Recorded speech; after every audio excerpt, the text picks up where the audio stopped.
Pen.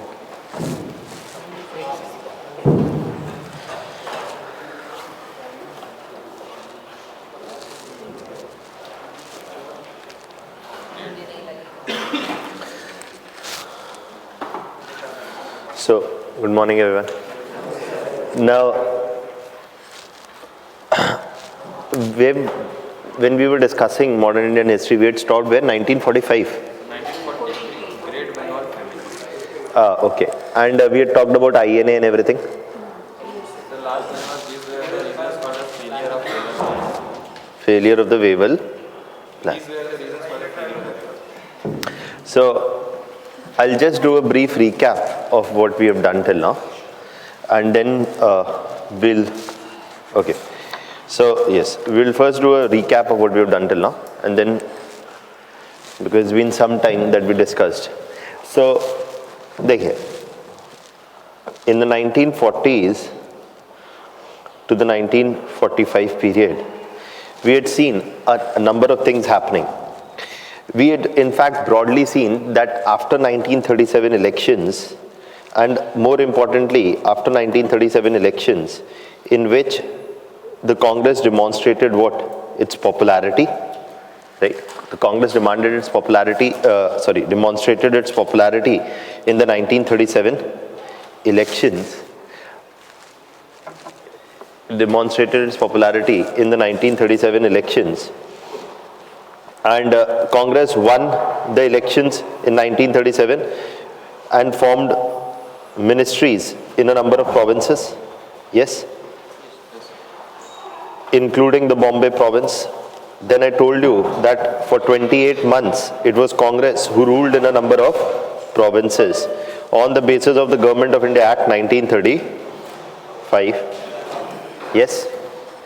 Now, since then, ultimately in 1939 what began? World War II.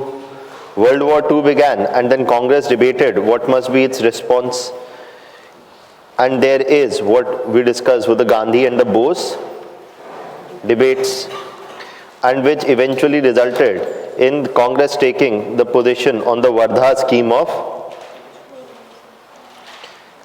the Wardha session of the Congress.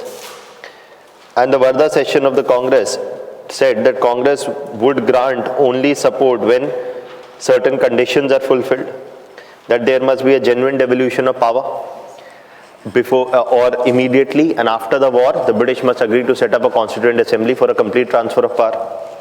Then we discussed that in 1940, even the Muslim League came up with its own resolution. That was the Pakistan Day resolution at Lahore.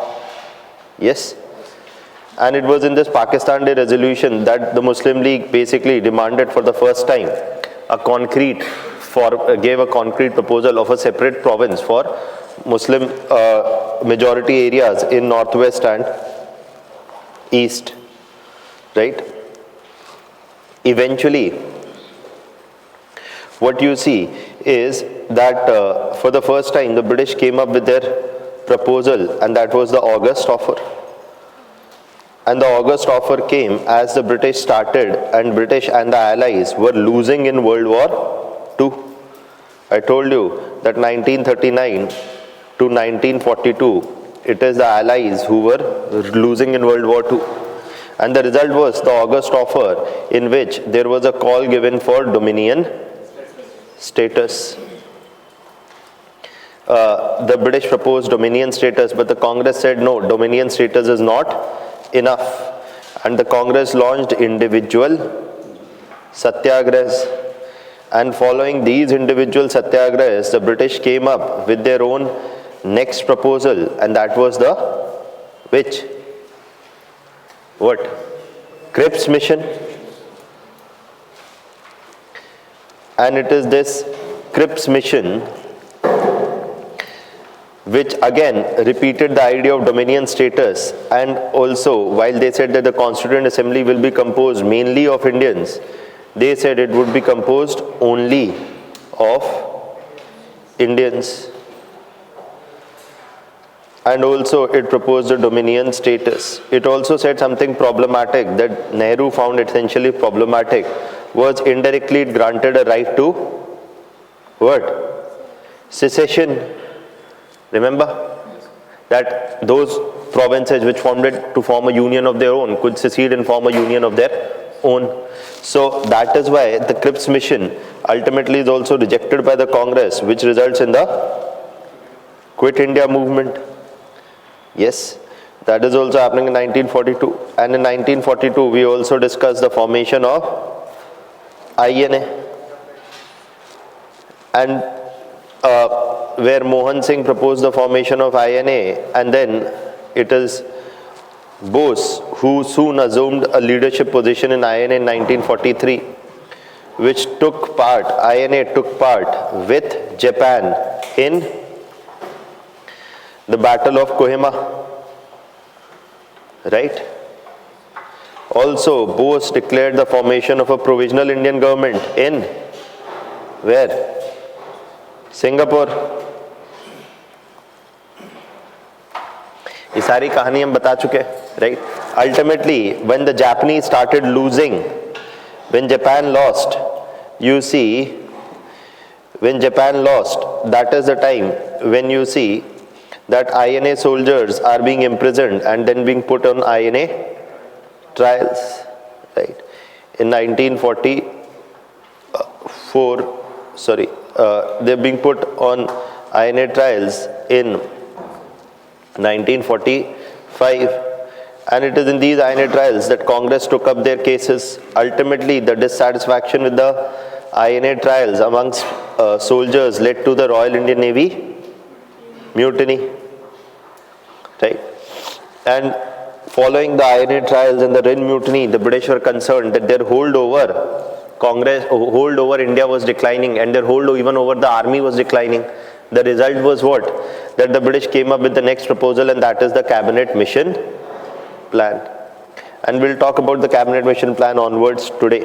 We have not talked Cabinet Mission Plan. But here, I was also telling you that in 1945, the Muslim League, when World War II got over, Muslim League also strengthened its demands and was more vocal. On the one side, Wavell Plan had been sent. But on the other side, even in 1945, even the Muslim League got more vocal in its demands and started what was called as the Direct Action Plan for Pakistan. Did we talk about the Direct Action Plan? No? Okay, so we'll talk about that also. This is where we had discussed till before. Till 1945 we had discussed, right? Now we're going to talk about the Direct Action Plan, and we're going to talk about the Cabinet Mission Plan here onwards.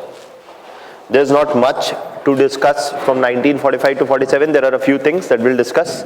But beyond that, what we're going to focus today on is communalism, partition, the growth of communalism and partition in India. That is the thing that we're going to focus upon.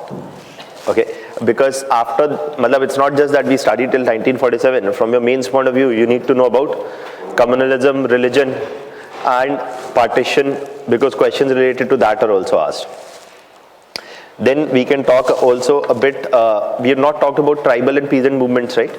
So we'll talk about that also.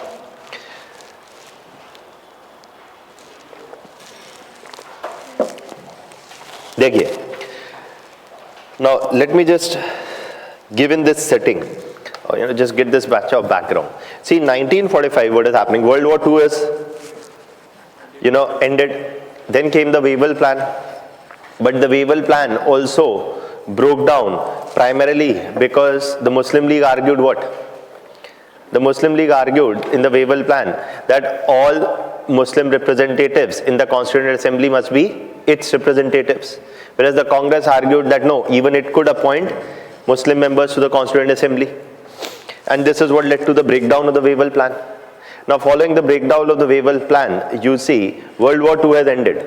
Now, and also on the one side there are INA trials. The Muslim League did not have anything to do much with the INA trials. Now, it is here, the Direct Action Plan for Pakistan is also launched by the Muslim League. The Muslim League argued what? That now is the time that we will have to leave the path of constitutionalist politics.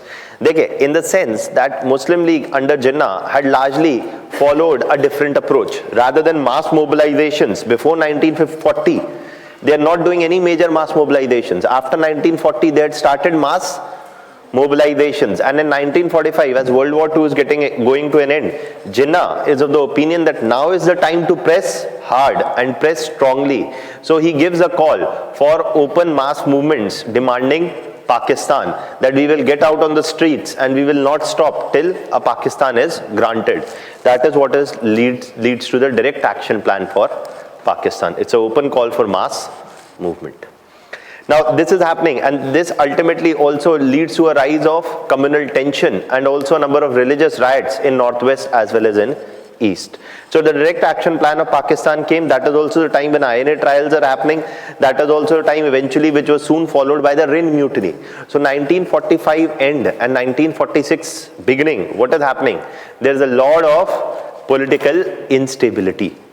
It is in the midst of all of this that the British announced the two things: the coming of the cabinet mission plan, and it is this cabinet mission plan's proposal which you must know from your prelims point of view. And also soon after around the cabinet mission plan, they announced the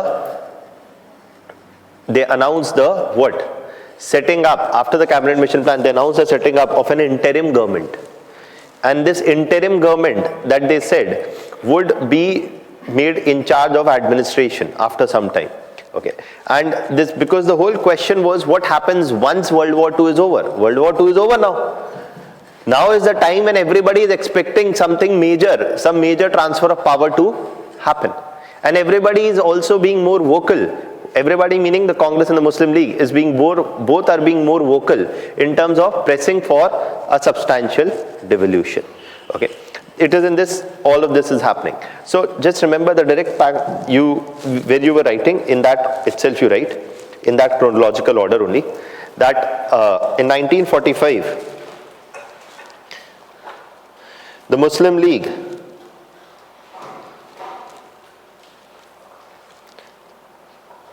pressed ahead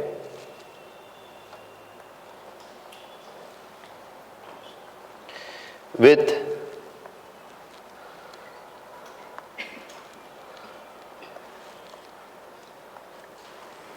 the Muslim League pressed ahead with a mass movement and moved beyond constitutionalism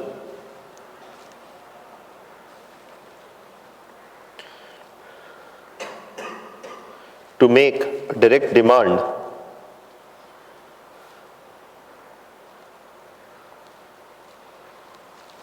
for Pakistan, or to make a direct demand for Pakistan.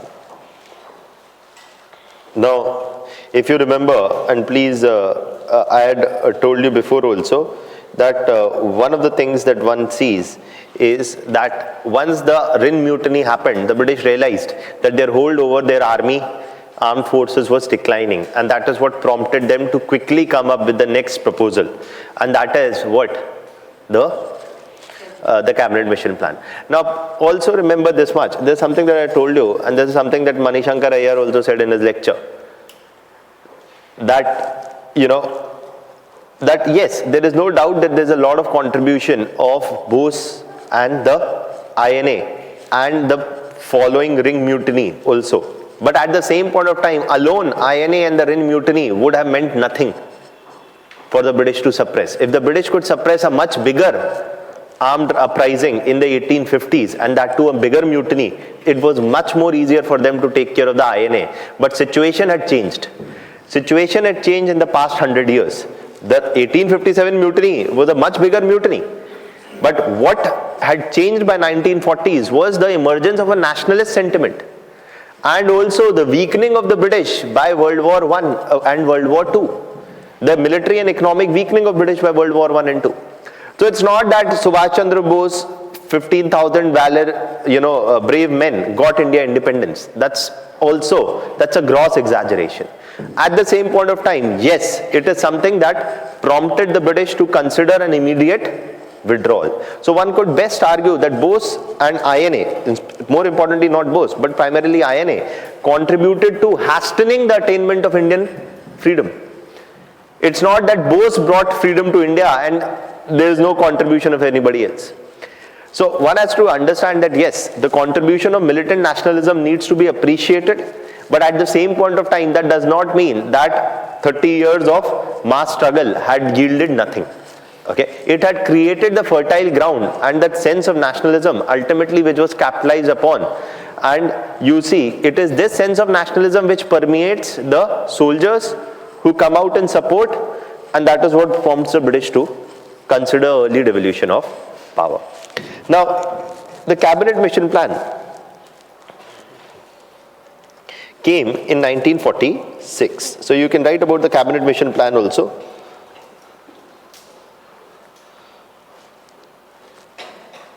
In 1946, the cabinet mission plan that came in 1946 saw the British propose, the cabinet mission plan of 1946 saw the British propose what? The grouping of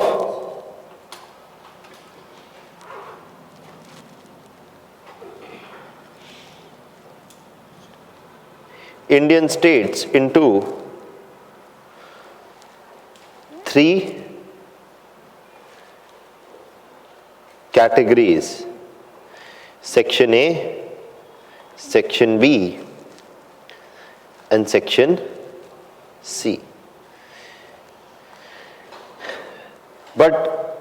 And this grouping of Indian states into three categories was done with what objective? With the objective, the cabinet mission plan actually, first and foremost, you must remember, it rejected what? The demand for a separate Pakistan.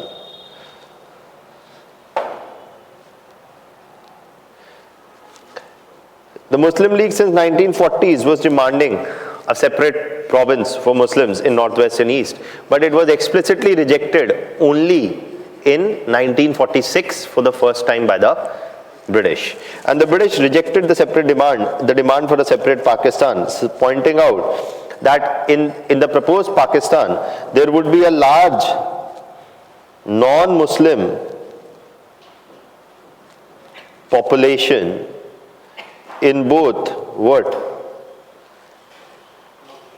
West and East. In the West, for example, they pointed out that 48% of the population would be non-Muslim, whereas in the East, 40% of the population would be non-Muslim. So they rejected the demand for a separate Pakistan on this basis that in this Pakistan, the non-Muslim population would be also very huge, and to that extent, such a partition may cause fear and insecurity in the mind of the large non-Muslim populations as well. Then, it also proposed, so basically, it is in this context that you need to understand that they said, what? The cabinet mission plan said that there cannot be a separate Pakistan. So if there can't be a separate Pakistan, what about the demands of the Muslim League? So it is at this point that they said that short of partition, we can do what? This. The grouping of Indian states into three categories, and do what? That the idea and the context was this, that Indian states would be grouped into three categories. Section A, B, C. Section A would be the non-Muslim states. Section B would be the Muslim states in Northwest. And Section C would be the Muslim states in East. And these three sections of states will have three different constitutions. Okay? And पहले आप समझ लीजिए, then we'll write down, no issues. These three separate groups of states will have three different constitutions. And in these three different constitutions, they will be given what? Autonomy. maximum autonomy.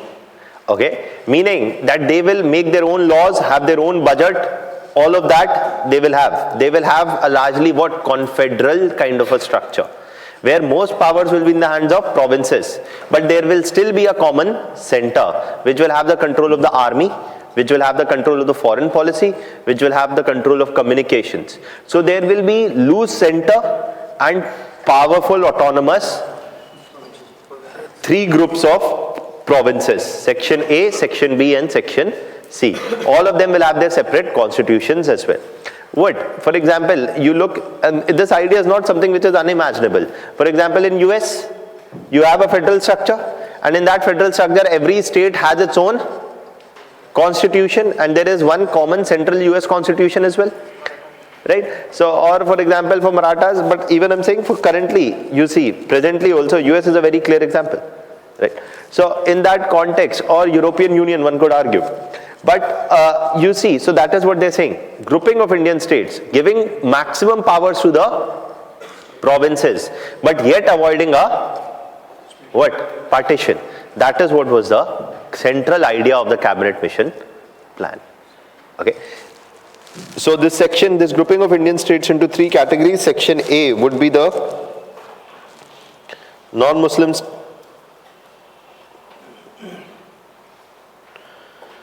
majority states. Section B would be the Muslim majority states in the northwest, and section C would be the Muslim majority states in the east.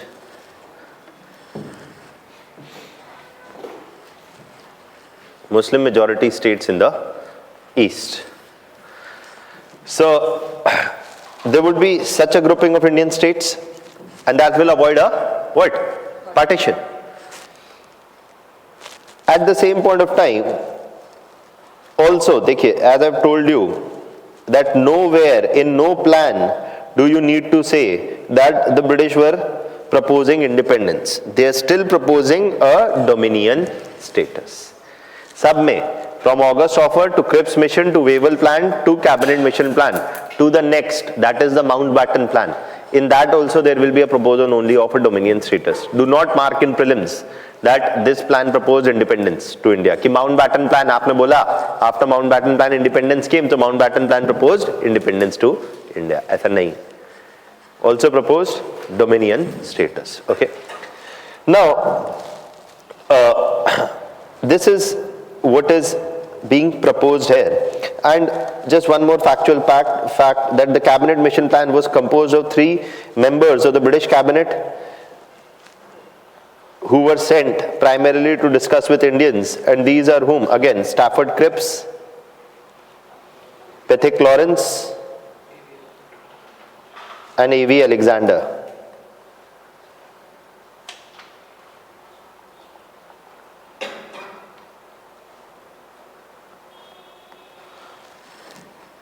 Stafford Cripps, Pethick Lawrence and A.V. Alexander. Okay. And they proposed also a dominion status, not written. Okay. So they also proposed a dominion status. This is the central point, the grouping of Indian states into 3 categories. But what was the problem? Why was this plan not implemented? The issue was what? The problem, the central problem with this plan was that the Muslim League argued that the grouping is compulsory. Jinnah said, okay, I'm fine with the cabinet mission plan. I'm fine with the cabinet mission plan. Let there be no partition.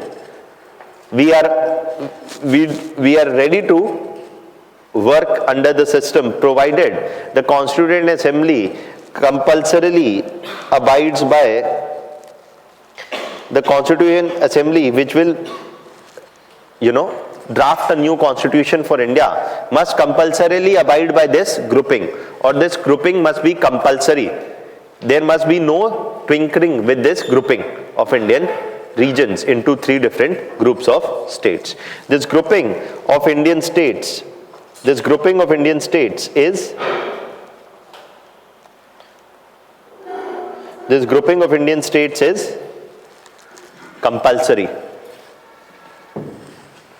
Okay, this grouping of Indian states is compulsory, is what was argued by the Muslim League, that they said if as long as the Constituent Assembly is giving a commitment that it will abide by this grouping of Indian states into 3 categories, we are fine with it. Okay, but the Congress said no.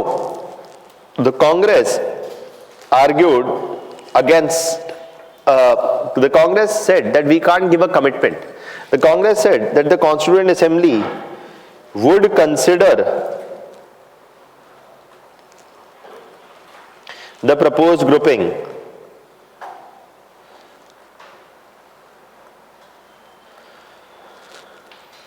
but was what? Not kya? Bound by it.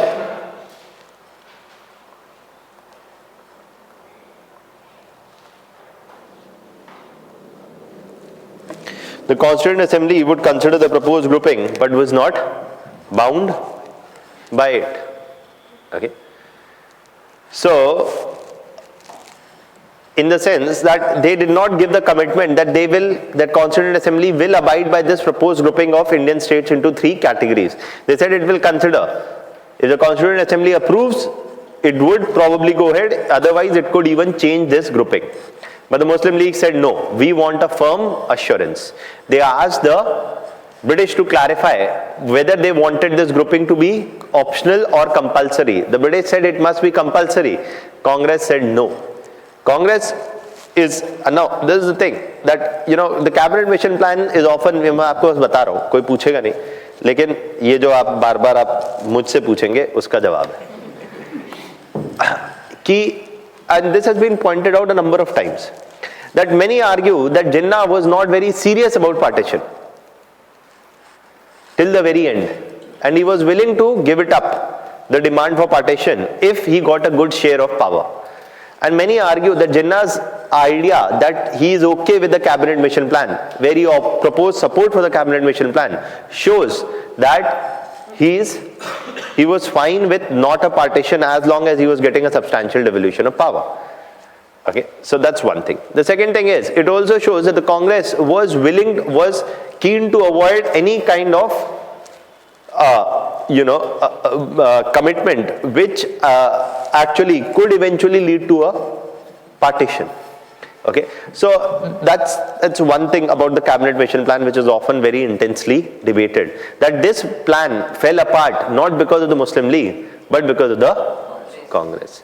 Now Bipin Chandra argues another side to it and says that even if Jinnah would have probably agreed with the cabinet mission plan, but for 6 years they had been demanding a separate Pakistan. Now giving up the demand of Pakistan at such a late stage, whether many within the Muslim League would have accepted Jinnah's position or not is not very clear. Or whether Jinnah was also very serious, or whether Jinnah could have also flipped later. All these are questions which are conjectures.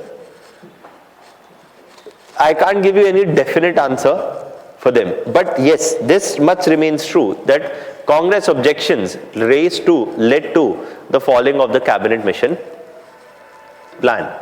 Okay, that Congress opposed this compulsory grouping of Indian states into 3 categories, whereas the Muslim League said that it must be compulsory. This led to the breakdown of talks and the cabinet mission plan.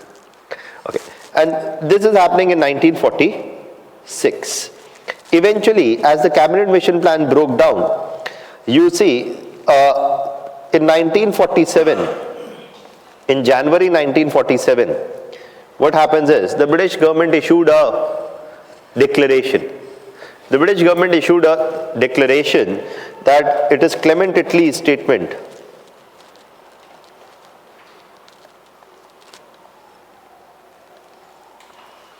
It was Clement Attlee's statement, who was the British Prime Minister, that within a year, the British would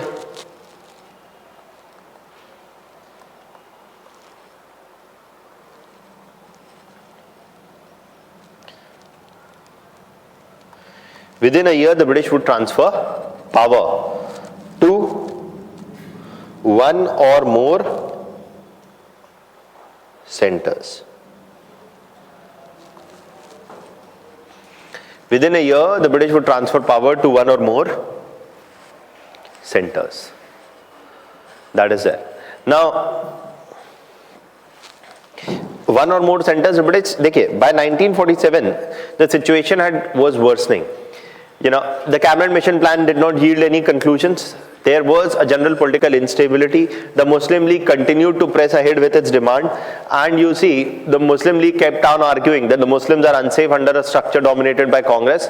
The Hindu Mahasabha also kept on arguing that Hindus are unsafe if the Muslim League or the Congress, anybody, if Congress makes any deal with the Muslim League also, Hindus are unsafe and Hindus are anyways unsafe under the Muslim League. तो देखिए हिंदू खतरे में है और मुस्लिम भी खतरे में है, सब खतरे में है, ठीक है. बच्चा कौन है? अमेरिका में बोल रहे हैं, अमेरिका भी खतरे में, वॉर ऑन टेरर, एवरी सबको ही खतरे में. So that is it. But that is what is being said. 1947, there is an atmosphere of fear. And in the meanwhile, in 1946, cabinet mission plan does not yield anything. Elections are held to put up a interim government. Okay, to whom there will be a devolution of power. The British have decided devolution of power will happen, but to what extent is not clearly decided, but it is decided the devolution of power. And they said that an interim government will be put in place for which elections were held in 1946. Now it is in these elections which were held in a time of religious tensions and communal polarization, and it is at this time that you see what? In the 1946 elections, Congress also performed well and so did the Muslim League. The Muslim League got almost 86% of the Muslim votes and Congress got 90% of the non-Muslim votes. Okay, so you see that there is a certain degree of what? Polarization.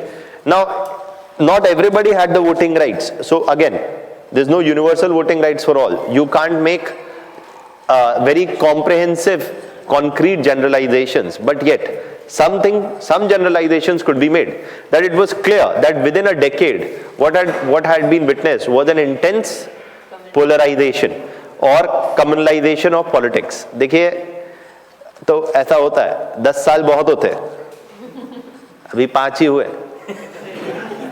right? So 10 years, so 1937 to 1946, there was an intense degree of polarization, partly aided by the Hindu Mahasabha, partly aided by the Muslim League.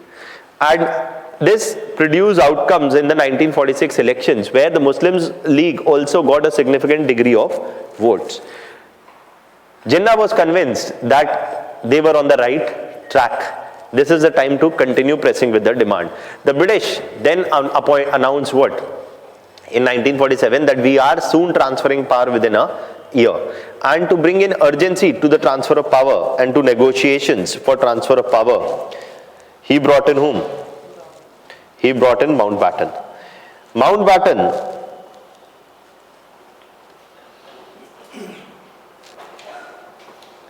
was appointed what?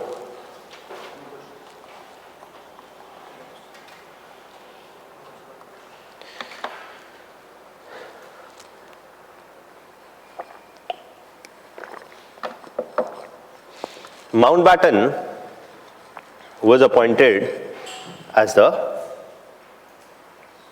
Viceroy, and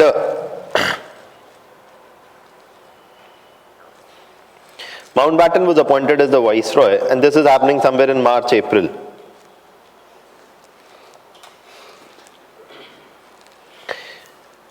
Or the Governor General, and Mountbatten was given the task of bringing about a speedy resolution, okay, or a speedy conclusion on transfer of power. To that extent, Mountbatten firstly did what? He started talking to the Congress as well as the Muslim League, and then tried to see whether a partition could be avoided. When he came to the conclusion that a partition could not be avoided because of the demands of both the Muslim League and partly the positions of the Congress, he argued that, okay, we'll go ahead with the partition. So in that context, Mountbatten firstly announced what? Proposed what? Dominion status. Secondly, he proposed what? That if a partition was to be carried out,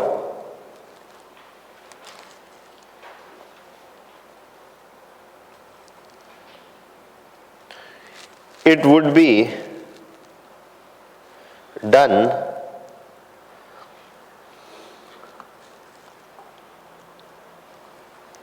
to ensure, it would be done, in a manner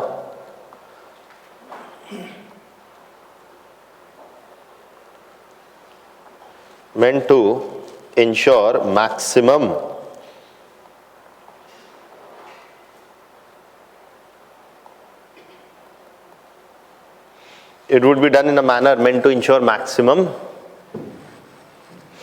unity.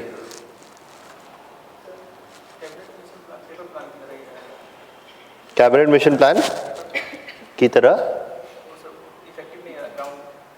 देखिए, if any of these plans would have been implemented, no other plan is implemented apart from the Mountbatten plan. One plan is coming only because the previous one is not being accepted. One proposal is not being accepted, then the next is coming. So it is very obvious that if Mountbatten plan is coming, or if cabinet mission plan is coming, then if Mountbatten plan is coming, then cabinet mission was not accepted. If cabinet mission is coming, Wavell was not accepted. That is why from your prelims point of view, you need to know the key reason why one plan is failing. Okay, that is that. So in 1947, they said that if a partition had to be carried out, it will be carried out in a manner to ensure maximum unity. Matlab, what this meant was that there will be only two political entities created, India and Pakistan. And this meant that what? Princely states in India could join either India or Pakistan.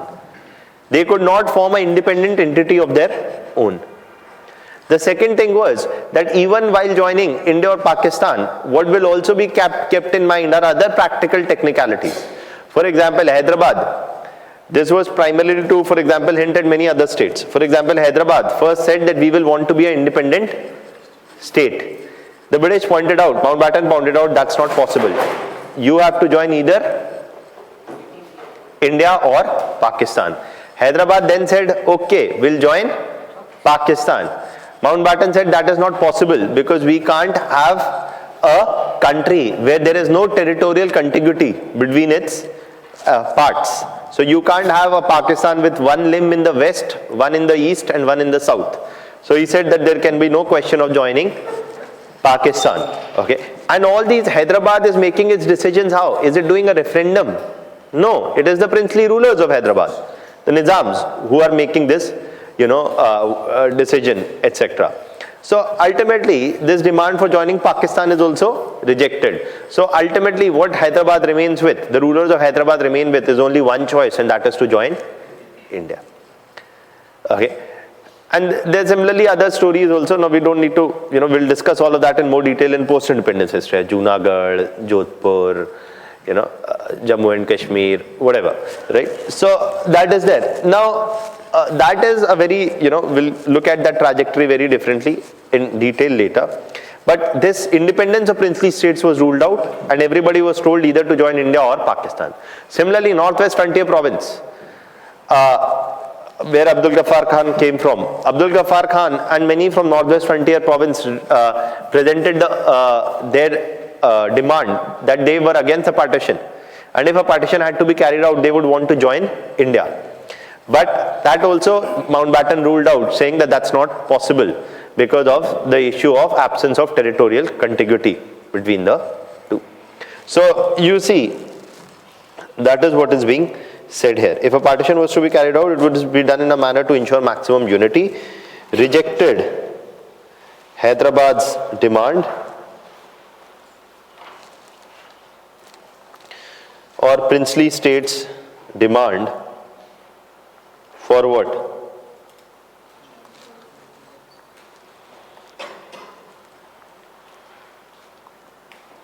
For independence or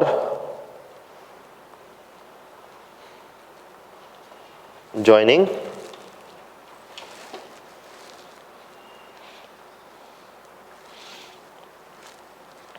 for independence or for joining Pakistan. Now, another thing to know is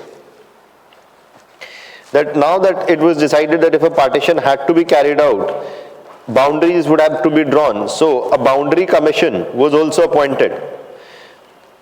Now I'm not getting into the details of this, but actually Mountbatten had already, while he was talking to the Congress and Muslim League, and when it became clear to him that a partition could not be avoided, he appointed a boundary commission under Cyril Ratcliffe. And this boundary commission then started doing what? Rounds.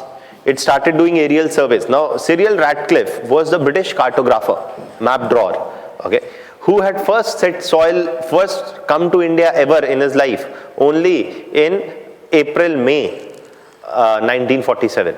He had never been to India before. And ultimately, he had never been to India before. He had known little about India.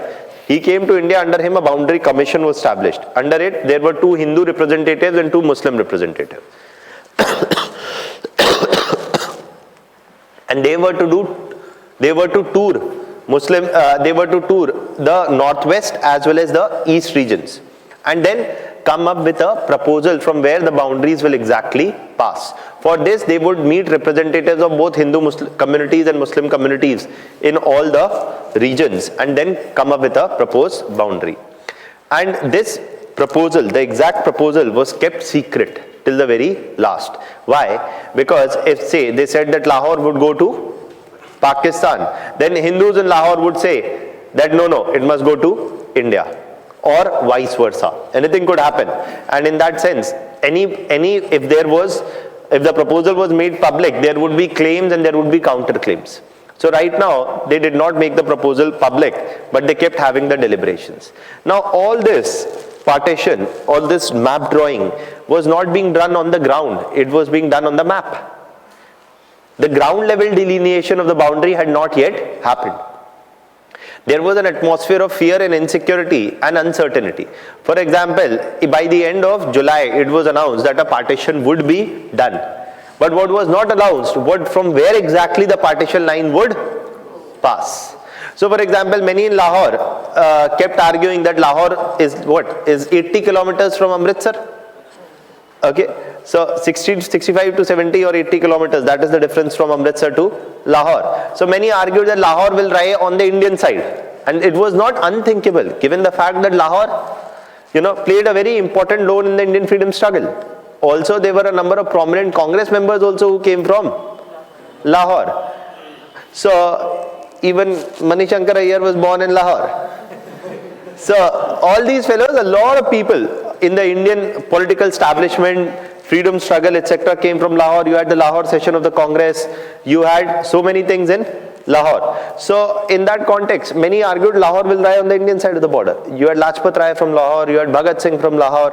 Right? So many people argued Lahore would lie on the Indian side of the border. But then others said no, it is on the Pakistan side of the border. And especially in the bordering areas, villages, etc., even after partition was announced, they did not know whether they are in India or in Pakistan. The partition was a problem in itself, but what was an even bigger problem was the hasty and the unplanned nature in which the partition was carried out. Also, you see, because of the fear of religious persecution, etc., there is migration from both sides. Hindus migrating from Muslim majority areas in northwest and Muslims from other parts of India to northwest. And it is in this migration, you see, in this mass migration which was happening, to carry out an orderly mass migration, you required law enforcement. And there were already religious tensions, communal polarizations, and law enforcement was also weak. The only institution which could have carried this out in an orderly fashion was the army. But the army was also being partitioned between India and Pakistan. So even the army was not very effectively deployed to maintain the law and order situation. And thus, more than 100,000 people were killed in this partition. If the Indian freedom struggle was not a bloody event, partition was. Okay? And to that extent, the problem with partition, so whatever may be the problem with the idea of partition or not, partitions have happened in many other areas also. For example, Czechoslovakia became Czech Republic and Slovakia. Okay. Partitions have happened many other places. Austro-Hungarian Empire became Austria and Hungary. Partitions have happened many places in the world. But what made the Indian partition more bloody was the unplanned nature and the poorly conducted exercise. And a large part of this blame went to the British, who could not oversee an effective transfer of power in a politically stable environment. That is what eventually brings about the partition. India also got a dominion status, so did Pakistan. On August 14, 1947, Pakistan declared independence and its first Governor General was Jinnah. On August 15, India got independence and its first Governor General was Mountbatten, and after Mountbatten went back, it was C. Rajgopalachari. Okay, and the interim Indian government was in place from 1946 to 1949. Fresh Constituent Assembly worked for 3 years, composed of these people who? The people who got elected in 1946 and formed the interim government. This Constituent Assembly drafted the new constitution. A new constitution was put in place, and you see elections were held in 1950, and you see a new government comes in place by 1951. That is what is eventually the transition. And that is that's the thing that is very less studied, but that's the most spectacular achievement of the Indian freedom struggle, is not the overthrow of British, as I keep saying all the time. The spectacular achievement of the Indian freedom struggle was that within 3 or 4 years, you had a functional constitution in place, orderly elections, and a orderly transfer of power started happening from 1950-51. Indians today take it that what's the big deal? What's the big deal is that Pakistan was created, Bangladesh was created, eventually, never had orderly elections to this day. Okay. Nepal also tried to move towards democracy, never really happened till now in 2016. Bhutan moved towards democracy only in 2008. Even in South Asia, Sri Lanka, where the British also withdrew, never became a very effective democracy. Maldives. What frankly remains India's biggest achievement of the Indian freedom struggle is what? A functional democratic institutional structure being put in place in a very orderly manner soon after independence. Why a lot of this could happen is because of what? The Indian freedom struggle had a Congress, and that's partly the thing. Congress and Muslim League, the contrast is very glaring. Muslim League's organizational capacity was very limited. It had managed to obtain a Pakistan, but did not know now what to do with it. There is no intensive debate within the Muslim League of what will be the structure of the state. That's the bigger achievement. What many say that what Nehru to kya tha, ye tha aur wo tha. For all his shortcomings on the Indo-China war and the 1962 defeat of India and the mistakes on the China policy, you see, one of the spectacular achievements was this, that you had democratic institutions being put in India when India had no major history of democratic institutions, at least in the past 300-400 years.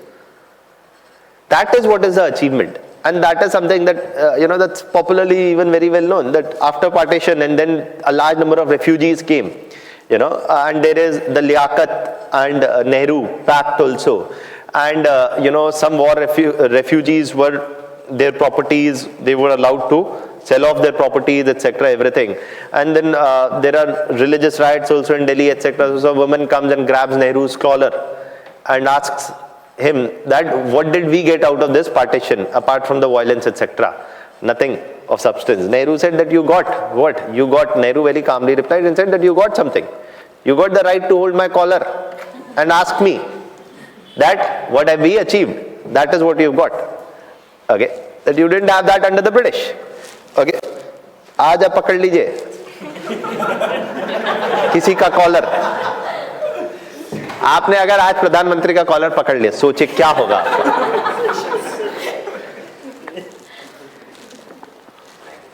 So you see, that is what was probably the bigger achievement of the Indian freedom struggle. the putting in place of mature democratic or putting in place of democratic institutions in place which allowed an orderly transfer of power and a democracy. It's not that democracy in India today doesn't have many problems, that is true. But the fact remained that India became a democracy when nobody expected it to. Okay, that is there. So, because a number of political authors then wrote that, India will not survive as a democracy. Either it will be broken into many parts. For example, Maulana Abdul Kalam, the first education minister, he said that Pakistan will not last for more than 25 years. And he was right. Pakistan did not last for 25 years. Many Western commentators, because it got broken into Pakistan and Bangladesh, right? But many Western political commentators argued India also won't last.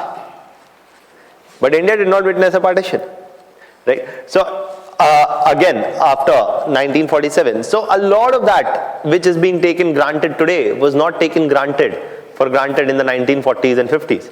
It required a lot of intensive political work. We'll see post-independence history. Dravidian movement was there in the 1960s, which said that we want a separate Dravid Nadu, a separate Dravid state. Okay, we have our own coast, we have our own language, we have our own tradition. Sab hai hamare paas. Why do we need to be? Why need to be agree to a imposition of Hindi? They want to speak Hindi. They speak Hindi in their regions. We speak our language, Tamil language, ancient language, सब कुछ है, culture है, Carnatic music है, port है, सब है. We'll form our own state. They are civilizationally different, we are civilizationally different. But India incorporated a lot of them, addressed a lot of them, and took care, a lot of them, often through constitutional means. Not always, but often through constitutional means. So that is what is there. That's a very big achievement, and that becomes even more clear. The bigger achievement of the Congress is visible in the post-independence period, which many Indians today have no sense of history. है ना? तो जब नहीं होता है कोई sense of history, तो यही होता है कि अरे क्या हुआ, कुछ नहीं हुआ, बस बोफोर्स हुआ, है ना? तो कांग्रेस मतलब Bofors. Nirmala Sitharaman said that Bofors brought Rajiv Gandhi down. Rafael will bring back Modi. This is confidence. है ना? So, confidence की कमी नहीं होनी चाहिए जीवन में. Now, next you write, Boundary Commission was established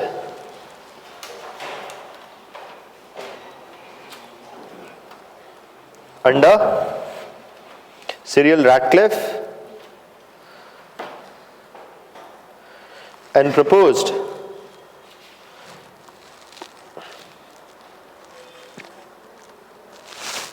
the partition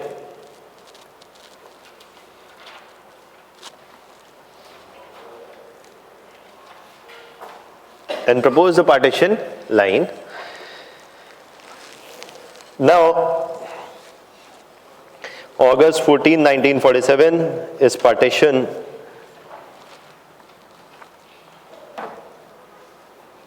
and independence for Pakistan, with Jinnah as the first Governor General, and August 15th is India and Dominion status.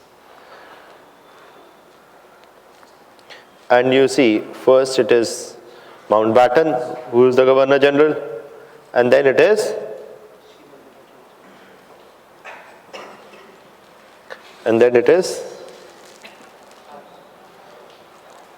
C. Rajgopalachari. So Pakistan also got dominion status? Dominion status. Pakistan also got dominion status, India also got dominion status.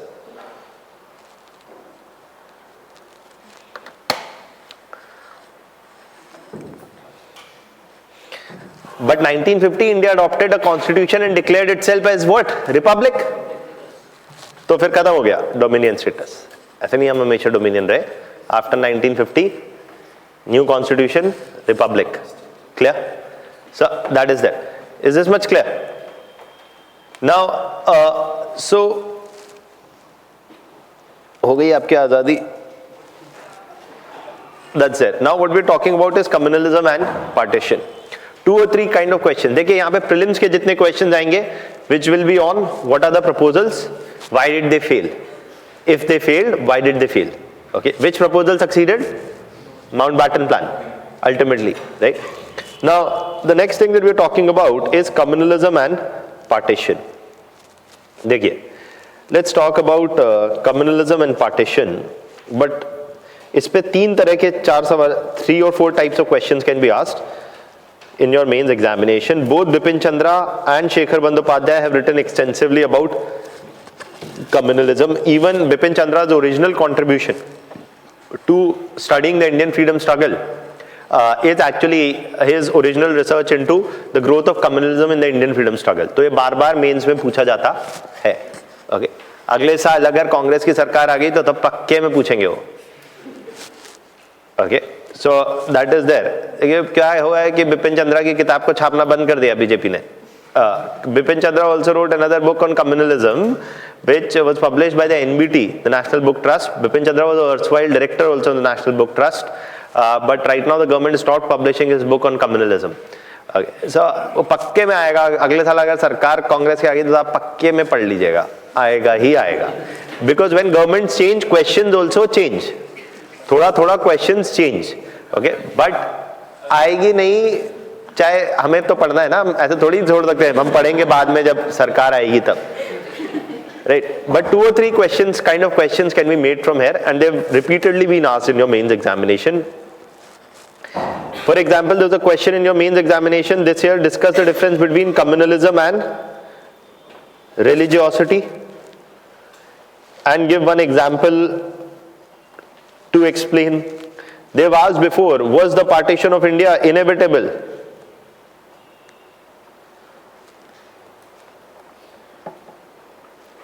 And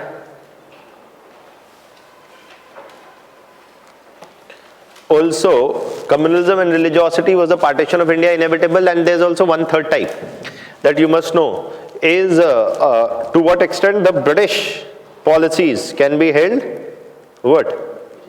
Responsible for the partition of partition.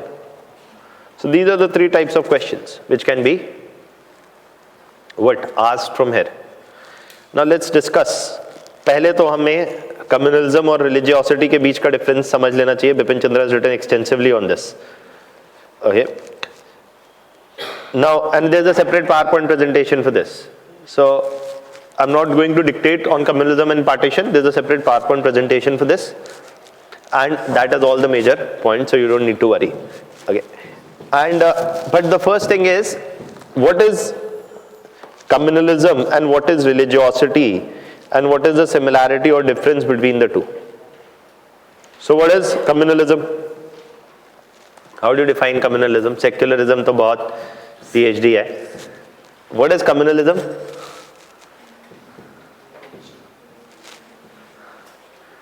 What is communalism? How do you define communalism? Extreme form of religiosity.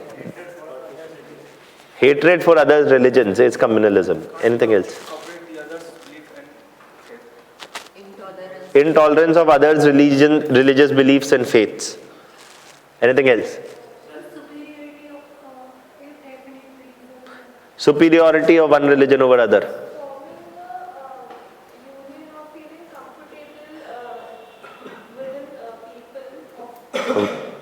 Forming or feeling within, or feeling a sense of oneness within one community.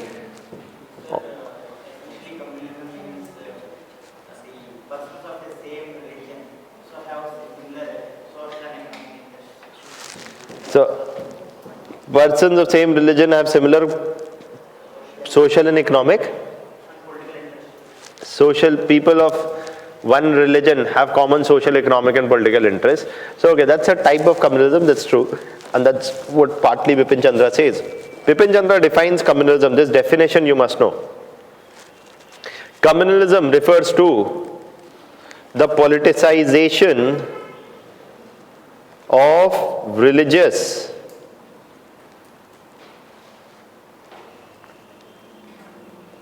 Communalism refers to the politicization of religious identity for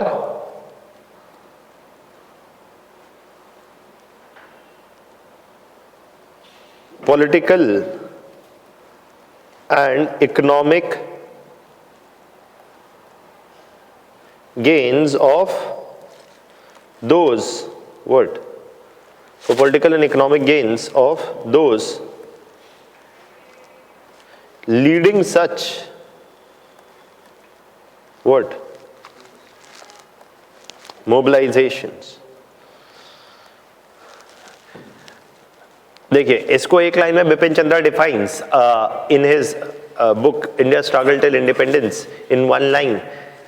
He gives this definition and then defines communalism in one line, quoting a Urdu poet, मजहब की सियासती दुकानदारी, using religion to capture power, using religion to using religious identity with the primary objective of capturing political and economic power. That is what is communalism. So for example, I say to you that all of you are of my religious community, you should vote for me. That is communalism.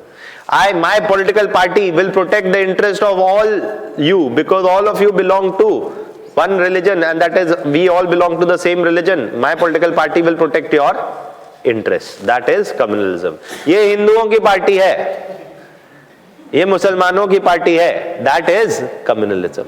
Political party or any party which is aiming to, or any group of individuals which is aiming to capture political or economic power by invoking religious identity is communalism. What is religiosity? Bipin Chandra argues that religiosity is a deep sense of belief in one's religious values or ideas. Matlab, you believe that there is only one God and his name is Allah. If God came and told you that that's my name, how are you doing? Or there is only one God and that's Ram. Or there are three gods, Brahma, Vishnu, Mahesh. Whatever you believe in, that's your sense of belief and you are entitled to it. You believe there is no God. That's also belief. You believe there is no God, just chill, enjoy your life as long as it lasts. There is no moksha, there is no afterlife, कुछ नहीं है. आप क्या चरवाका वाले? Chill. C for charvaka, C for chill. Even that's a personal belief. Whatever is your belief, as long as it is your personal belief, and you believe in your religious ideas, etc., and you follow the practices and rituals associated with it. You think cow is a sacred animal, so be it. You think that the goat has to reach heaven. Its time has come. So it's your personal belief. आप बोले मुर्गी is a sacred animal, ठीक है, वो आपका personal belief है. It's your personal belief, your ritual, your practice, do whatever.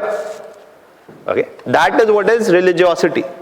Why is Bipin Chandra firstly differentiating between the two? He is trying to answer a very important question. One may not, एक second, पहला disclaimer है इस topic के लिए. These are Bipin Chandra's views, not my views. है ना? आपका view अलग हो सकता है. I don't care. Bipin Chandra's views is this. Okay, and one may or may not completely agree with his views.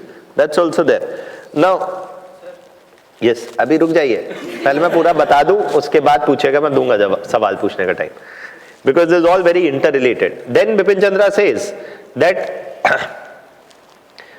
he is trying to answer a very important question by differentiating between these two things.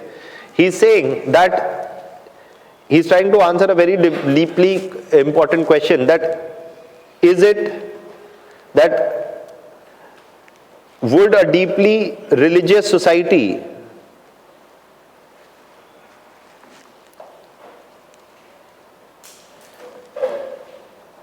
necessarily be a what?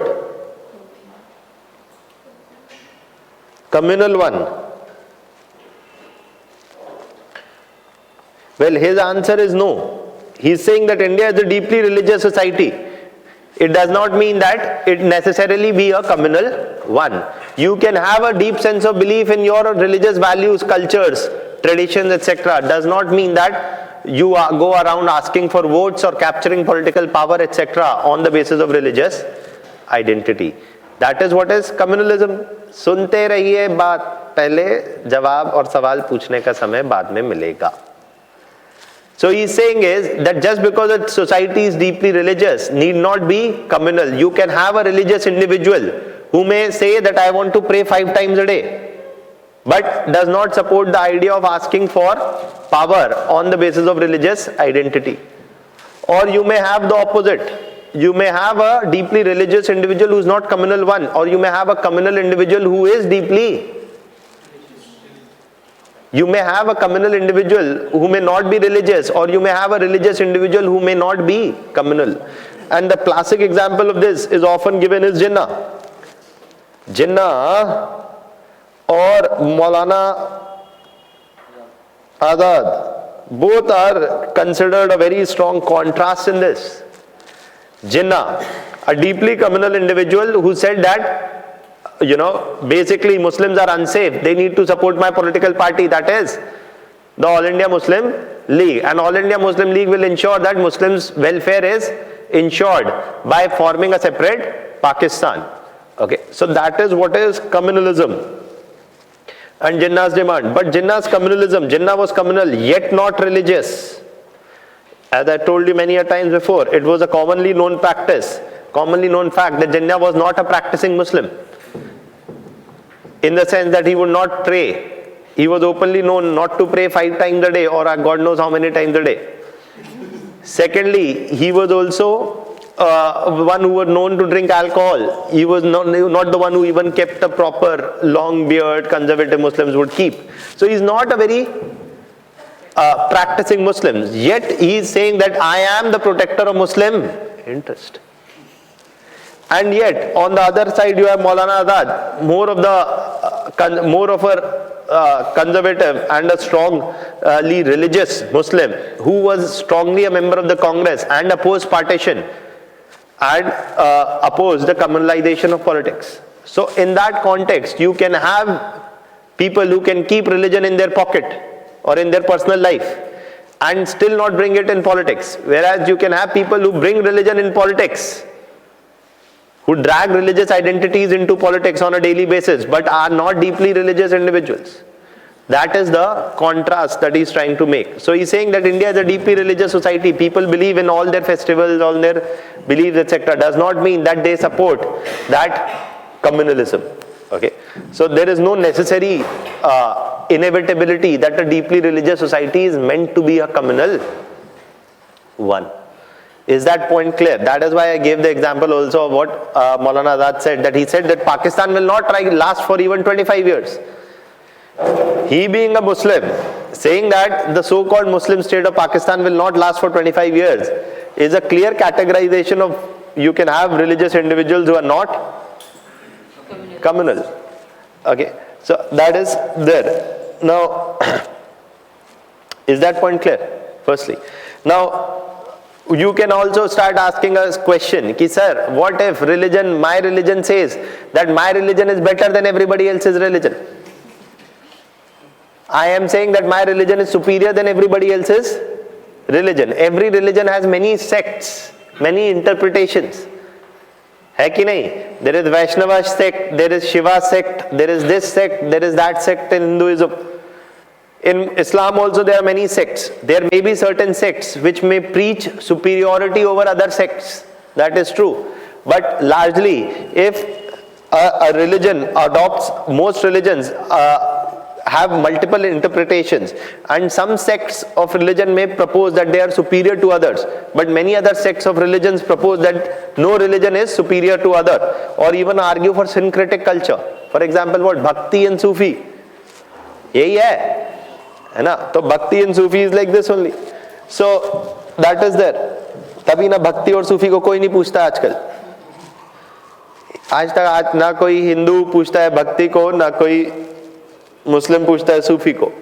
भक्ति और सूफी भी sideline हो गए, क्योंकि ये politics कैसे होगा फिर अगर आप बोलेंगे कि अरे सबका ऐसा ही एक है, फिर कैसे पॉलिटिक्स होगा, right? So that's first thing. The second thing was the partition of India inevitable? To explain this, Bipin Chandra 3 chapter लिखे हैं कम्युनलिज्म पे, in the thick Bipin Chandra. उन सबका summarization I'm telling you here in one go. Was the partition inevitable? To study this, one has to first know the growth of communalism in the Indian freedom struggle. To explain the growth of communalism in the Indian freedom struggle, we say that growth of communalism in Indian freedom struggle happened not immediately, but over a period of time, and it went through 3 stages.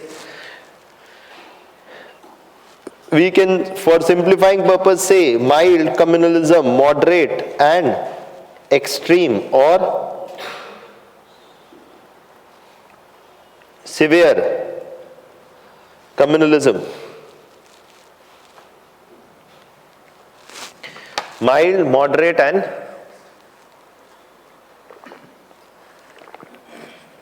extreme communalism. Now, देखिए, what is this mild, moderate and extreme? Firstly, and these are 3 stages, he says that in the beginning of 1900s, communalism in India was of a mild variety. By 1940s, it became of a extreme variety. Okay. Now, firstly, why does he say so, and why is he categorizing it into 3 phases? That's what we are studying first. Mild communalism is what? Is the idea that people who belong to what? One religious community also have common political and economic interest. So when I say that you all are Hindus, you should vote for me or for my political party because we are a protector of Hindu interest. I am communal according to Bipin Chandra. तभी किताब छपना बंद होगी. Or if I say that you are all Muslims and I say that I am the protector of Muslim interest, then I am a communal individual. Why? He is saying so because when I say that I will protect your interest because you are Hindus or you are Muslims, I am assuming that all Muslims have common political and economic interests and all Hindus have common political and economic interests. And he gives a practical example. He says, for example, that this assumption, you can write first mild communalism if you want. How does he define? He defines that the assumption that individuals belonging to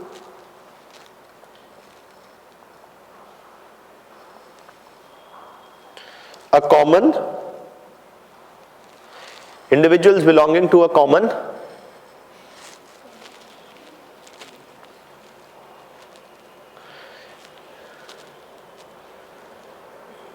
religious community have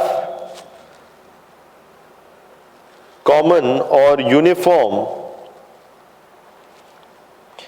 political and economic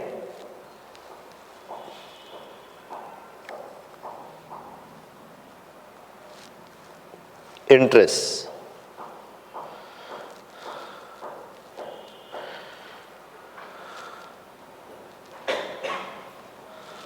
That is mild communalism.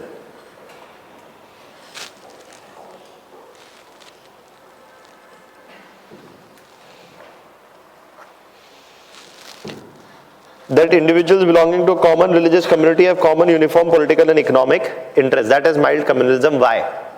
Because he's saying that's not true. Just because you all belong to one religion does not mean you have common political and economic interests. ये भ्रम है आपका. That is what he is saying. आपका बेवकूफ बनाया जा रहा है. That because you have one common religious interest, you have one common political and economic interest also. Practical example he is giving. To say, for example, the Hindu क्या जमींदार, the Hindu zamindars political and economic interests are pitted against the Hindu peasant. Hindu zamindar wants what? Continuation of zamindari. And peasant wants what? Abolition of zamindari. What does the Muslim zamindar want? Continuation of zamindari. And what does the Muslim peasant want? Abolition of zamindari. So whose political and economic interests are common? Zamindars, class. Their political and economic interests of Hindu and Muslim zamindars are common and Hindu and Muslim peasants are common. लेकिन आपको बोला क्या जा रहा है? आपको बोला जा रहा है ये that Hindu zamindars and Hindu peasants have common political and economic. बेवकूफ बनाया जा रहा है आपका. He is saying this assumption that because you have common religious identity, you have common political and economic interests is a false assumption. So that is there. Okay, this assumption itself is wrong. And why? Because he is actually saying that any individual has multiple identities. And the identity of, there are multiple identities of an individual. You have a religious identity also, you have a economic identity also, that you are a peasant or a zamindar. And that is known, it is not necessary that religious identities and economic identities overlap. So what happens then? What happens then is this kind of a problem, that this notion that because you have religious common identity, you have common political and economic identities and interests is wrong. It's a false notion. Because political and economic interests may cut across religious identities. तो ये notion ही गलत है. आपके साथ खिलवाड़ हो रहा है. Okay. Next is moderate. Moderate में एक step आगे जाती है कहानी. इसका एग्जाम्पल क्या है माइल्ड कम्युनलिज्म का? Example is the formation of Muslim league in 1906 and लिखना चाहे चाहे ना चाहे आंसर में, ये बात अलग है. Formation of Hindu Mahasabha in 1915. That is what Bipin Chandra is arguing. Formation of Muslim League and the formation of Hindu Mahasabha. Then what is moderate? The example of moderate is very good way to understand it. The example of moderate communalism is what? Separate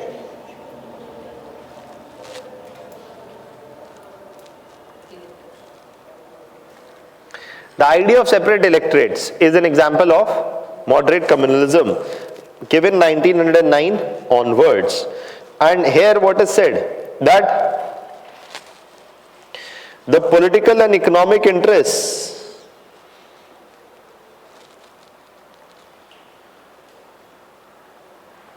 of different communities are the political and economic interests of different communities are different or separate from each other.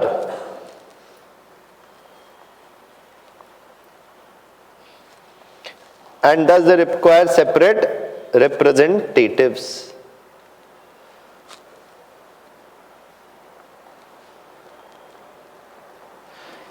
They have separate issues and thus they require separate representatives.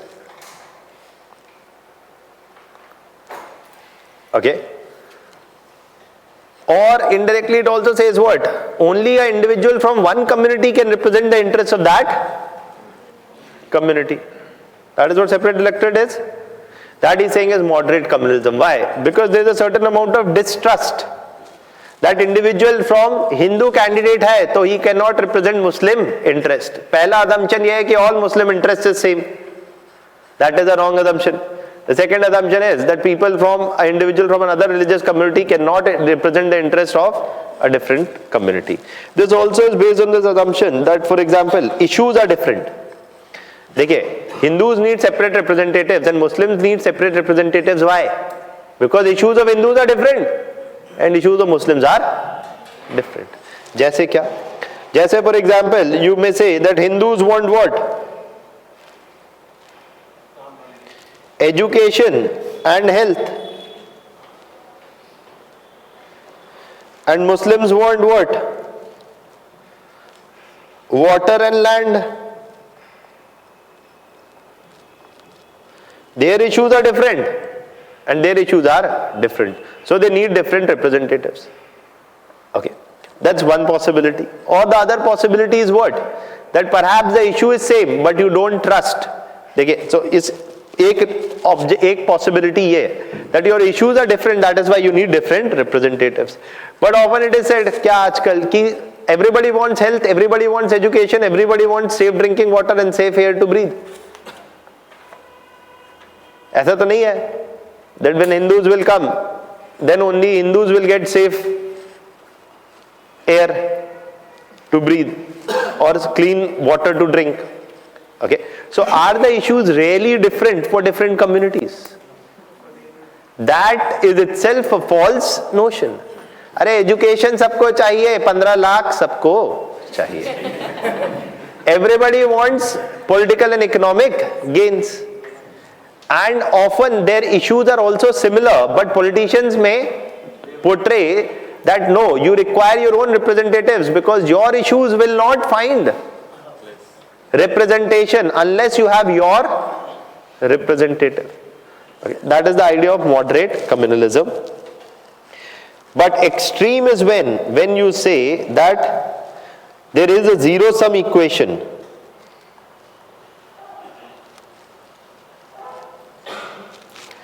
There is a zero-sum equation and the interests of one community are pitted against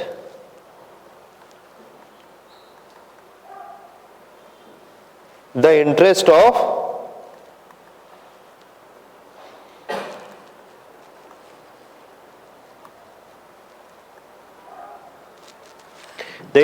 one community are pitted against the interest of another community.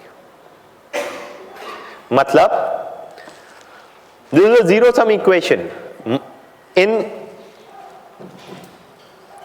This happens when 1940s onwards, where the Muslim League argued that, देखिए, separate electorates is what? A constitutional provision under British. It's a part of the written legal framework, what? Separate electorates. And Muslim League is saying what? Once there are separate representatives for Muslims and separate for Hindus, whose interests can be protected? Muslims' interests can be protected. Hindus' interest is also protected already. Muslim interests will also get protected. When they have their own representatives.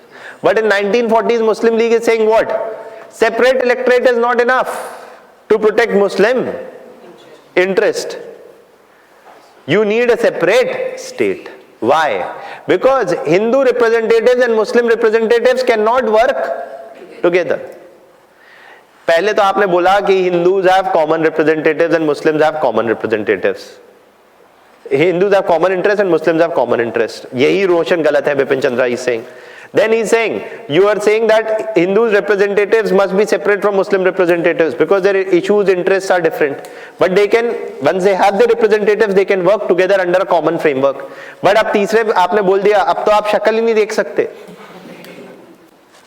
Interest of Hindus and interests of Muslims cannot go together. They are opposite. And their representatives cannot work together. And that is why they need to part ways and have separate states. That is what is extreme communalism. When 1914 onwards, Muslim leagues, especially from the Lahore session, its Lahore or the Pakistan Day resolution argued what? That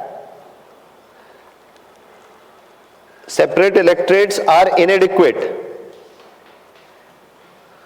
And you need what? And what is required is a separate state. Because, why? Hindus are unsafe. Muslims are unsafe.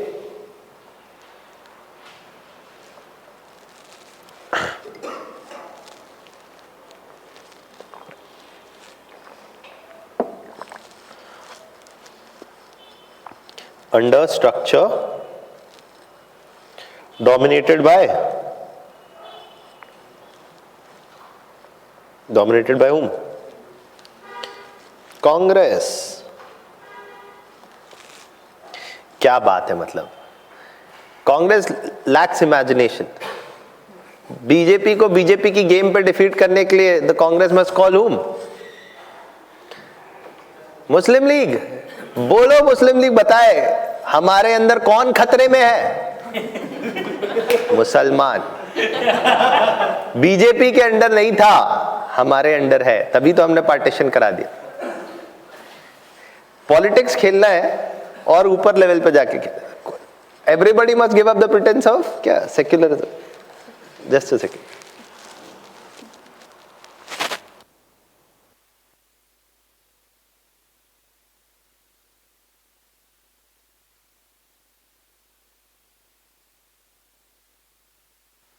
Much clear. Now, this is what is extreme communalism. This is what is extreme communalism according to Bipin Chandra. Now he is saying that society can have communalism. Societies often have certain amount of communalism. It can be of a mild variety, it can be of a moderate variety. But when communalism in India took extreme form, that is when it led to partition. So was the partition inevitable? Yes and no, both. It was not inevitable in 1900s or in 1920s, but in 1940s it became inevitable when communalism took a turn for extreme. As long as it was mild and moderate, what were you saying? Ki separate electorates may it can be accommodated. Demands of Muslim League could be accommodated under separate electorates, under the constitutional legal framework. But after 1940s you are saying separate electorate is not enough. That is when partition becomes inevitable. So that is why, is it that post-independence India does not have communalism? It definitely does. But perhaps not of as extreme a variety as was seen in the 1940s. It's not inevitable that mild will lead to moderate and moderate will lead to extreme. ऐसा कोई जरूरी नहीं है कि mild होगा फिर moderate होगा फिर extreme होगा. If there can be communalization of politics, there can also be what? Secularization of politics. Kejriwal निकाल रहे हरियाणा में क्या? अस्पताल स्कूल रैली निकाल रहे. यू सी इस पोस्टर इज सेइंग अस्पताल स्कूल रैली. कई लोग मंदिर रैली निकाल रहे हैं, कोई अस्पताल की और स्कूल की रैली निकाल रहा है. हु इज सेइंग दैट अस्पताल and school, hospital and schools are required and will take out a rally on that agenda. They are the people who are saying what? Keep religious issues away. Okay.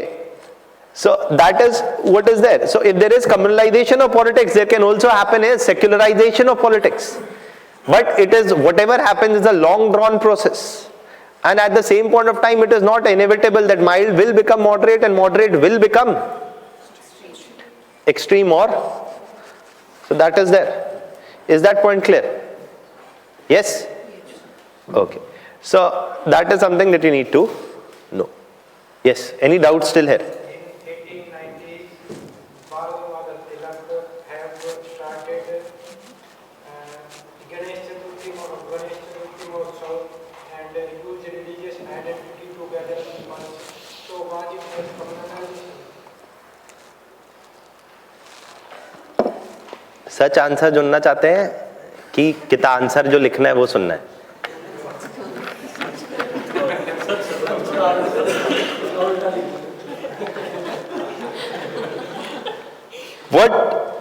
What you don't need to write in your answers is that Tilak is a communal individual. You don't need to write that in your answers. But what you can still write in your answer is that, and this is something that others have also written. Okay. That Bandyopadhyay also writes that the mixing of religious identities with political issues was to have repercussions. Okay. That's there. Repercussions do not mean partition. Because there is nothing inevitable in 1890s which says that there is going to be a partition, or Tilak is using Ganpati and Shivaji festival, so there is going to be a partition. Nobody is saying that. But from the viewpoint of modern day, definition of communalism using a religious platform to argue for political objectives is communalism. Suppose I stand in Birla Mandir and I say, please give vote to my political party. Suppose I stand in a mosque in Jama Masjid and say, please give vote to my political party. That is communalism, hands down. उसमें क्या है? लेकिन answer में ये, लेकिन and this is a finer point also. Not every communalism also leads to partition. Okay, that is there. Huh? If Bipin Chandra would have argued, it would have been that it is mild communalism. But हमें कुछ नहीं कहना है. हमें बस ये कहना है that it is was to have repercussions for the Indian freedoms, or it would have repercussions. That's it. Revivalist nationalism, ये लिखा हुआ है, ये PowerPoint presentation में भी लिखा हुआ है मैंने. That revivalist nationalism brought a certain degree of intermingling of religious issues and nationalism, which would have repercussions. That is it. Sir, like that in 18 later decades of 1890s, 1880s, Arya Samaj started. हाँ, वो भी है. And it started the movement like हाँ, जो भी थे, हाँ. to reconversion of हाँ, that Muslims into Muslims, Hindus, both organizations started religious reconversion movements. That's true. Anything else? Last question. हो गया clear? Okay. So, एक्चुअली हमारे दिमाग में सवाल आते रहते हैं, लेकिन वही एक बार जब पूरा एक बार हो जाता है, then you get a holistic view, तो दिन आपको समझ में आता है ऐसा भी तो हो सकता है. Now, the next issue to talk about is what? The next issue to talk about is what? Last issue for this topic, and that is, what is the role of British policies?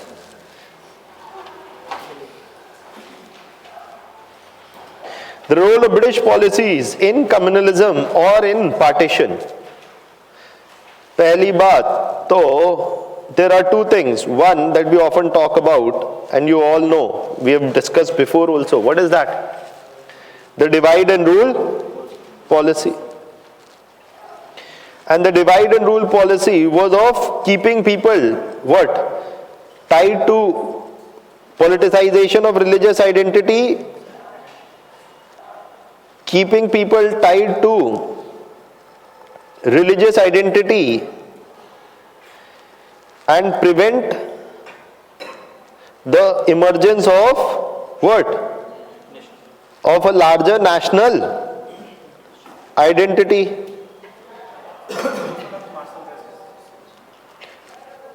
And prevent the emergence of a larger national identity. And its examples are there. What? Partition of Bengal, or separate electorates.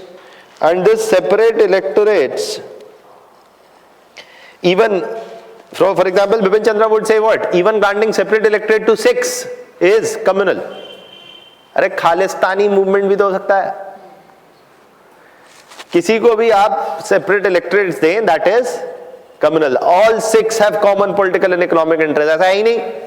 Chandigarh में जो बैठा है उसका political and economic interest of that sick individual is not like somebody who is sitting probably somewhere in some rural area in Punjab, say Moga से कहीं और जहां भी बैठा है.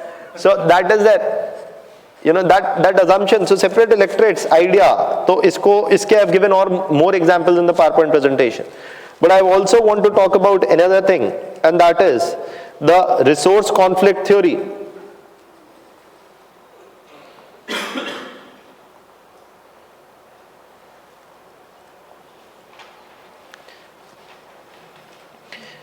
When does communalism flourish? When do conflicts flourish?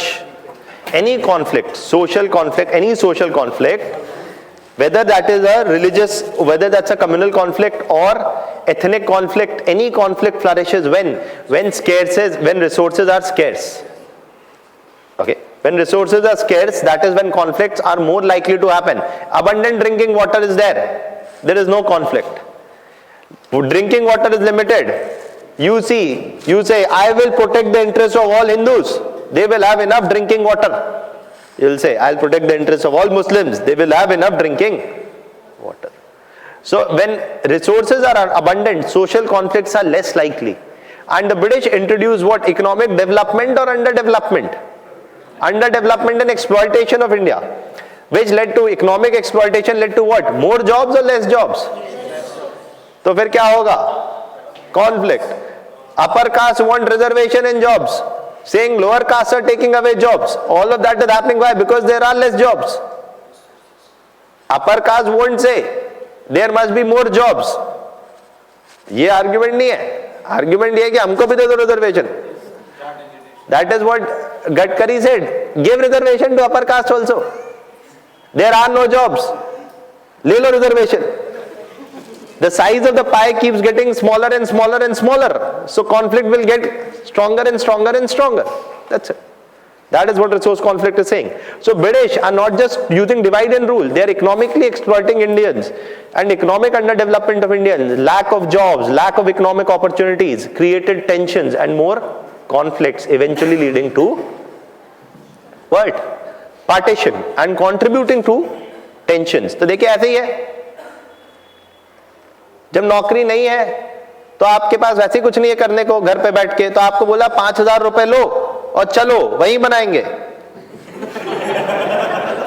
तो आप भी चल दिए, घूम भी आएंगे, वो बना भी आएंगे और 5,000 रुपए ले भी आएंगे.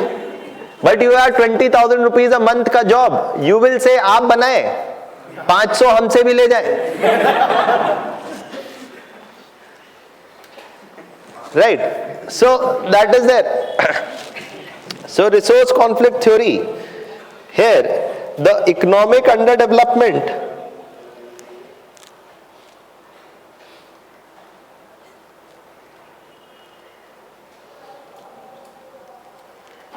and exploitation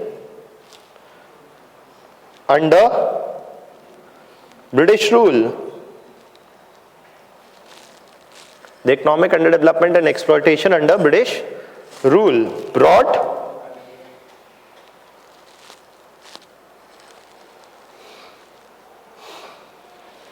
scarcity of jobs and economic opportunities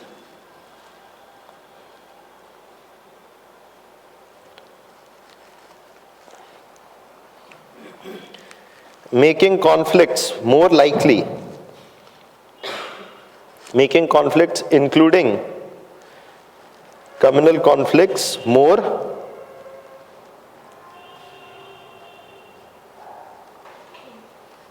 what? Likely.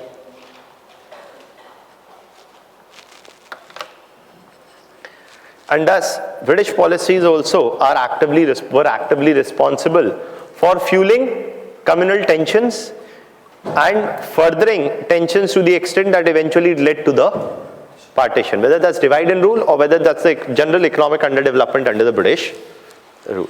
That is there. Clear? Any doubts still here? Sir, whenever there is a question like to what extent, how to हाँ, तो इसी के मैंने बोला नहीं, हर question to what extent तो can differ. इस question में to what extent में you have to say this, that mild and moderate was communalism, which would not have eventually led to, perhaps they may not have fueled the eventually led to partition, but once it took extreme form, that is when it took the form of partition. So it was perhaps not inevitable in the mild and moderate stages, but it became inevitable in the extreme stages. Clear? Any other doubt? So what should be the introduction in this kind of? Introduction किस चीज में? ये third वाला जो question है, to what extent? To what extent the British could be held responsible? Conclusion यही है that the British, the conclusion, okay, so the conclusion for this would be this, that ultimately the British policies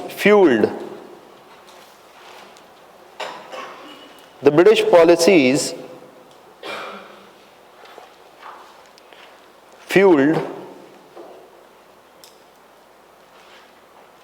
active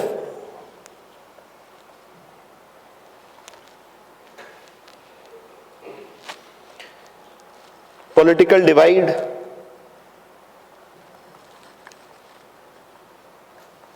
between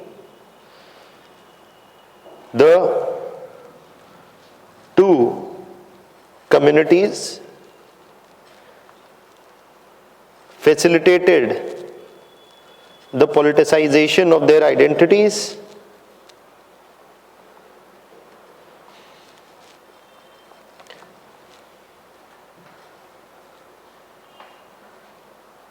and took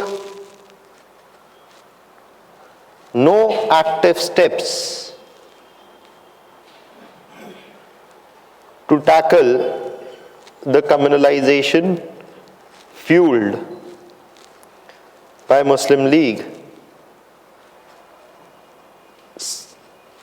in the 1940s.